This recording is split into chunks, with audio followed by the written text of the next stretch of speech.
स्वागत है आप सभी लोगों का मेरे चैनल साइंस टू टेक्नोलॉजी में। मैं अनुपम विपुल आप सभी लोगों का स्वागत करता हूं आज के शो रॉकेट मंडे में। आज हम लोग बात करेंगे हायाबुसा 2 के बारे में। ये मिशन कंप्लीट हो गया है तो अब इसके बारे में डिस्कशन करते हैं। तो हायाबुसा 2 एक एस्ट्रॉइड सैंपल रिटर्न मिशन था, जैसे और ओसाइरस रेक्स है वैसे ही ये उस तरह का मिशन है। और हायाबुसा 1 में पहले इन्होंने टेस्टिंग कर ली थी, तो जापानीज स्पेस एजेंसी जिन्होंने इसको लॉन्च किया उनके पास पहले से ही एक्सपीरियंस था। उस सारे एक्सपीरियंस में जितना चीज़ सीखे समझे गलती उलती सुधारे उससे एक बड़ा मिशन बनाया गया, जिस मिशन के बारे में अभी हम लोग बात कर रहे हैं। और इसे लॉन्च किया गया था 3 दिसंबर 2014 को। और मित्सुबिशी हेवी इंडस्ट्री ने रॉकेट बनाया था HIIA, मतलब बहुत ज़्यादा फैंसी रॉकेट नहीं है। और इसका मेन टारगेट था नियर अर्थ एस्ट्रॉइड रियोगो। रियोगो का एक डेजिग्नेशन नंबर अगर आप चाहें तो देख सकते हैं। और इसका मेन रीज़न कि इस एस्ट्रॉइड के पीछे क्यों जा रहे थे, क्योंकि ये प्रिमेटिव कार्बोनेशियस एस्ट्रॉइड है, यानी कि इस एस्ट्रॉइड में कार्बन है, यानी कि ये प्री सोलर सिस्टम मतलब प्लैनेट फॉर्मेशन के टाइम का बचा हुआ है। जैसे कि ओसाइरस रेक्स में था कि वो एस्ट्रॉइड एकदम प्रिस्टीन है, मतलब उसमें कोई छेड़खानी नहीं हुई, ये भी ऑलमोस्ट उसी कैटेगरी का है। तो यही था मिशन जापानीज स्पेस एजेंसी का बनाया हुआ। अब बात करते हैं इनका मिशन को समझने की कोशिश करते हैं। तो इनका मिशन बहुत बड़ा था। पहला था कि ऑर्बिट करो रायगू, मतलब रायगू को चेस करो, उसके पास जाओ, ऑर्बिट करो, फिर रिमोट स्टडी करो, यानी जितना कैमरा रेडार मीटर ये सब जितना इंस्ट्रूमेंट इस्तेमाल करके रिमोट स्टडी कर सकते हो कर लो। इसके बाद इसमें 4 रोवर्स दिए गए थे। तो 4 रोवर जो है इस पर ड्रॉप करके स्टडी किया जाएगा सरफेस को। और उसके बाद इनका मेन मिशन स्टार्ट होता है। मेन मिशन है कि सरफेस का एक सैंपल कलेक्ट करना, कि यानी सरफेस पे क्या है उसको कलेक्ट करेंगे। फिर उसमें एक बड़ा सा बूम इवेंट करेंगे, यानी एक इम्पैक्टर मारा जाएगा। और वो इसलिए किया जाएगा ताकि वहाँ पे गड्ढा बने, और गड्ढे में जाके सब सरफेस मटेरियल निकालेंगे। यानी कि इसे बोला ओसाइरस रेक्स से ये थोड़ा सा एडवांस है इस मामले में। ओसाइरस रेक्स बस गया सामान उठा लिया, ये वैसा पहला पार्ट में वैसे ही किया, लेकिन दूसरा में गड्ढा करके अंदर का सरफेस आया। ऐसा क्यों? ऐसा इसलिए कि ये एस्ट्रॉइड जो है सन के रेडिएशन से एक्सपोज है, तो यानी कि सरफेस का सारा केमिस्ट्री सारा प्रॉपर्टी चेंज हो चुका है सोलर रेडिएशन के चलते। तो सरफेस के अंदर क्या है वो अलग डेटा पॉइंट है, तो उसको जानने के लिए आपको खुद के हटाना पड़ेगा। तो ये इम्पैक्टर का इस्तेमाल करके ये किया गया।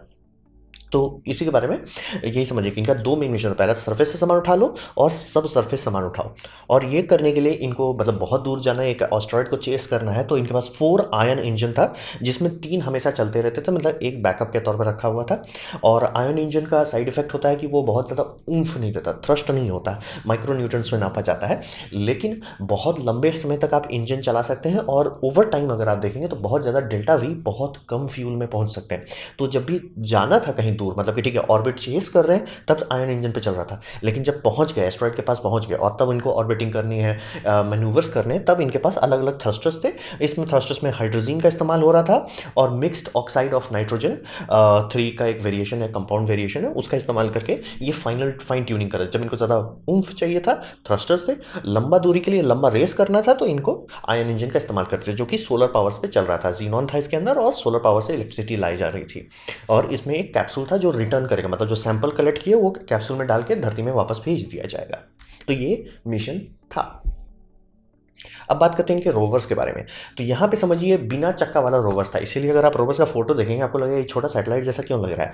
बात यह था कि रायगू का ग्रेविटी इतना कम है कि उसमें बाउंस करना आसान है, और बाउंस करने के लिए आपको कोई चक्का उक्का का ज़रूरत नहीं है, आप बस एक मोमेंटम का इस्तेमाल कर सकते हैं। यानी कि जैसे कि मैंने नीचे इसका वीडियो दे दिया है यूक्यूबली का, कि इसमें एक चक्का है, वो घूमता है और धड़ाक से इलेक्ट्रोमैग्नेटिकली इसमें ब्रेक लगाते हैं। तो उसका रिएक्शन, एक्शन आपने किया कि ब्रेक लगाया, रिएक्शन होता है कि उसका जितना इनर्शिया था वो डंप हो गया बॉडी में, बॉडी उछल जाता है। तो यहाँ पे तो ये धरती के अंदर कर पा रहे हैं, जिसमें मतलब क्यूब है वो घूम रहा है, डांस कर रहा है, ये सब कर रहा है।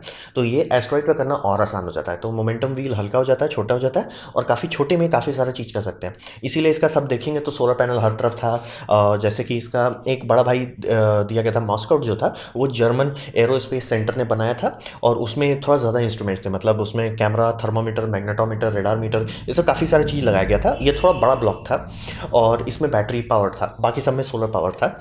और ये सब लंबा मिशन नहीं था, मतलब जाओ जितना जल्दी डेटा कलेक्ट कर सकते हो करो और हट जाओ, क्योंकि इम्पैक्टर जब मारेगा तो उसके बाद बहुत रिस्क था, क्योंकि ये सब जहाँ ये स्टडी करेंगे उस जगह को, उसी जगह पे इम्पैक्टर मारा जाएगा, तो अच्छा चांस था कि ये लोग डैमेज हो जाएंगे। तो ये सब समझिए मेन मिशन नहीं था, जाके बस स्टडी करो ताकि पता चल सके इम्पैक्टर कहाँ मारना है, कहाँ से मटीरियल कलेक्ट करना है। तो वही समझिए कि रिएक्शन व्हील का इस्तेमाल करके बिना चक्का के ये घूम पा रहे थे सरफेसेस पे। तो नीचे वीडियो है, आप लोग देख सकते हैं। और वही समझिए कि ये इनका एक्स्ट्रा मिशन था। इसमें से एक तो फेल हो गया है, ये मिनर्वा 2 जो था, मतलब इसमें से समझिए दो छोटे वाले सक्सेसफुल रहे, बड़ा जर्मन वाला सक्सेसफुल रहा, ये बीच में लॉन्च होने से पहले ये फेल हो गया, इसमें कुछ डिफेक्ट आ गया था, इन्होंने बस उसको लॉन्च करके ड्रॉप कर दिया ताकि जिस टाइम इंजन फायर करें वेस्ट ना हो डेल्टा वी। तो रोवर्स इन्होंने किया, काम किया, सक्सेसफुल रहा। अब बात करते हैं इनका टाइम लाइन का, क्योंकि ये सब स्पेस मिशन बहुत लंबा होता है। ये थैंकफुली लो अर्थ, ये मतलब नियर अर्थ ऑब्जेक्ट के में गिना जाता है, तो बहुत लंबा टाइम नहीं लगा। तो इसे 3 दिसंबर को लॉन्च किया गया था 2014 में। फिर ये रेव्यू तक पहुंचा 27 जून 2018 में पहुंचा। फिर वहाँ पे जब गया, ऑर्बिट किया, स्टडी किया, इम्पैक्टर किया, जितना तिगड़म करना था, जो मेन मिशन था वो सब मिशन किया गया। और उसके बाद 12 नवंबर को एक विंडो लॉन्च खुलता है, उस विंडो में ये धरती की तरफ वापस आया और ये 2019 में हुआ था। और इसका सैंपल रिटर्न हुआ था 5 दिसंबर 2020 में। तो ये सैंपल रिटर्न पहुंच चुका है धरती में, इसीलिए मैं ये वीडियो अभी बना रहा हूँ कि धरती में इसको जो कैप्सूल भेजा गया था, कैप्सूल धरती में आराम से री एंट्री किया। और कैप्सूल का पैराशूट था, उसमें रेडार रिफ्लेक्टिव कोटिंग की गई थी ताकि रेडार से आप आराम से खोज सकें। और बीकन भी था, इसमें चिल्ला रहा था, आराम से अच्छे से डिटेक्ट हो गया, सब चीज़ सेफ है।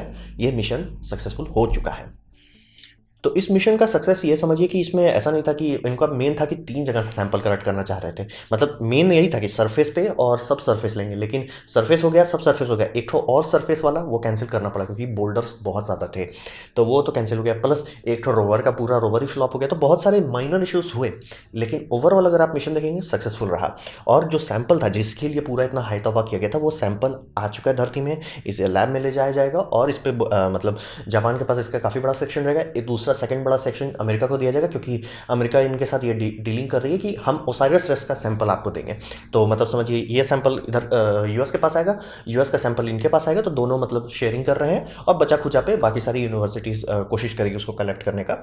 और ये सारा काम सक्सेसफुली हो गया। अभी भी आयन इंजन में फ्यूल बचा हुआ है, तो हिसाब ये बनाया कि प्लानिंग चल रही है। ये समझिए ये सब तो अभी हुआ है, तो इसके बाद गारंटी नहीं है कि एग्जैक्टली क्या होगा, क्योंकि मिशन करने के लिए भले आपका प्रोब अंतरिक्ष में, भले उस प्रोब में सब चीज़ हो, भले कंप्यूटर बम बम हो, बैटरी सब बढ़िया हो, सब चीज़ बम बम हो, लेकिन बात होता है कि आपको उतने सारे एम्प्लॉय को हायर रखना पड़ेगा प्रोजेक्ट के लिए। तो प्रोजेक्ट का मैक्सिमम जो है वो 2031 तक एक्सटेंड कर सकते हैं अगर चाहे तो लेकिन आप समझ लीजिए कि ये प्लान बात इसी पे अब डिस्कशन हो रहा है। अभी जैक्सा के अंदर एक टीम बनाई जाएगी जो ये सब पे डिस्कशन करेगी। और अगर आप विकिपीडिया का पेज में नीचे देखेंगे तो आपको दिखेगा खूब सारे प्लान्स के बारे में बात किया जा रहा है। वो अभी कंफर्म नहीं हुआ है, क्योंकि समझ रहे हैं उतना लंबे टाइम तक के लिए फिर से बजटिंग करनी होती है कि इतना बजट रखो कि ये लोग इस पर दिन रात सुबह शाम काम कर सकें। तो अभी तो श्योर नहीं है, लेकिन ये मिशन सक्सेसफुल हो चुका है और अच्छा चांस है कि शायद इसको 1-2 साल और अच्छे से एक्सटेंड किया जाएगा। तो ये था मेरा प्रेजेंटेशन हायाबुसा 2 के बारे में। उम्मीद करता हूँ आपको अच्छा लगा हो, कुछ सीखने मिला, कुछ समझ में आया हो। अगर ऐसा है लाइक कर दें, तो शेयर कर दें, उससे मेरा काफ़ी भला होगा। नहीं अच्छा लगा, नहीं पसंद आया, कोई बात नहीं, आप डिसलाइक कर सकते हैं। मैं कहूँगा डिसलाइक 2 बार दबाएं, उससे मुझे पता चलेगा कितना ना पसंद हुआ है। मैं आपसे कहूँगा कि कमेंट लिखें, मैं हर कमेंट की जवाब देने की कोशिश करता हूँ। आपसे कहूँगा सब्सक्राइब कीजिए, बेल दबाइए अगर आप फ्री हैं तो। आपने मेरा वीडियो देखा, चैनल का मुझे बहुत खुशी हुई। धन्यवाद।